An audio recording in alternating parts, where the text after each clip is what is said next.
Chinese State Councilor and Foreign Minister Wang Yi met with diplomatic envoys of ASEAN countries to China on Sunday in Beijing, discussing more bilateral cooperation in various fields.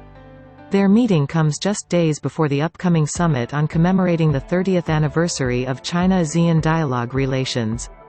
Wang said China, the largest neighboring country and the most reliable long-term strategic partner of the Association of Southeast Asian Nations, ASEAN, countries, will always unswervingly support the construction of the ASEAN community and the core position of ASEAN in regional cooperation framework.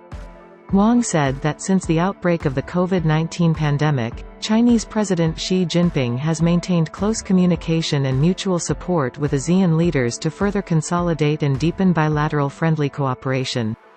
The commemorative summit around the corner will set the course of relations between the two parties for the next 30 years, and China will take the summit as an opportunity to further strengthen cooperation with ASEAN in areas such as combating the coronavirus pandemic, promoting economic recovery, guarding regional stability and prosperity, accelerating regional integration and economic globalization, practicing multilateralism and open regionalism, so as to move forward towards a strengthened China-ASEAN community of shared interests, according to Wang.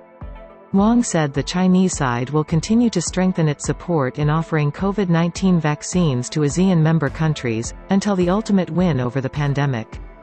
China is willing to join the ASEAN member countries in the launch of version 3.0 China-ASEAN Free Trade Area, expanding cooperation in digital and green economy, discussing new policies to promote liberalization and facilitation of trade and investment, fully implementing the Regional Comprehensive Economic Partnership Agreement, RCEP, reached in 2020 as scheduled, so as to inject strong impetus into the regional economic recovery and growth. Noting that next year marks the 20th anniversary of the Declaration on the Conduct of Parties in the South China Sea, DOC, Wang expressed the hope that the two sides will take this opportunity to advance consultations on a code of conduct in the South China Sea on the basis of the comprehensive and effective implementation of the DOC, jointly uphold peace and stability in the South China Sea and seek win-win cooperation.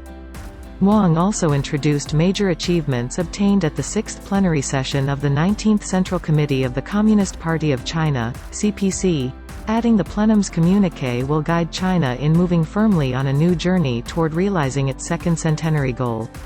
The revitalization of China symbolizes the growth of a peaceful force and will contribute more to world peace and growth, he said. Envoys of ASEAN countries spoke highly of the fruitful results in the development of bilateral ties and thanked China for helping the region in fighting the pandemic and recovering the economy.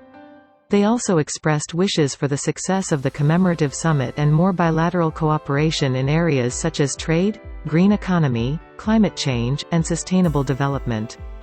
Envoys said they have full confidence in China's future growth, meanwhile applauding China's proposal of Global Development Initiative put forward at the 76th session of the United Nations General Assembly because it will accelerate the action for the 2030 Agenda and achieve common prosperity.